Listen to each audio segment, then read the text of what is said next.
सिंह राशी आजचे राशी भविष्य। मेष राशीतील चंद्र आणि अश्विनी नक्षत्राचा प्रभाव तुमच्यासाठी भाग्योदयाची नवी द्वारे उघडणारा ठरेल। शनीच्या प्रभावामुळे कामात शिस्त पाळणे हिताचे असून गुरुच्या कृपेने आर्थिक लाभाचे योग प्रबळ आहेत। प्रीती योगामुळे कौटुंबिक संबंधात गोडवा वाढेल आणि जुने वाद मिटण्यास मदत होईल।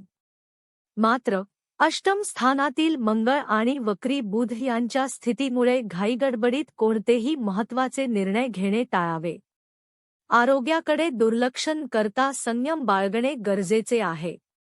नोकरी किंवा व्यवसायात वरिष्ठांचे सहकार्य मिळेल, ज्यामुळे प्रलंबित कामे पूर्ण होतील। नवीन प्रकल्पाची सुरुवात करण्यासाठी आजचा दिवस अत्यंत शुभ आहे। कोणाशीही बोलताना शब्दांचा वापर जपून करा, अन्यथा विनाकारण गैरसमज निर्माण होऊ शकतात। संयमी वृत्तीच तुम्हाला यशाच्या शिखरावर घेऊन जाईल।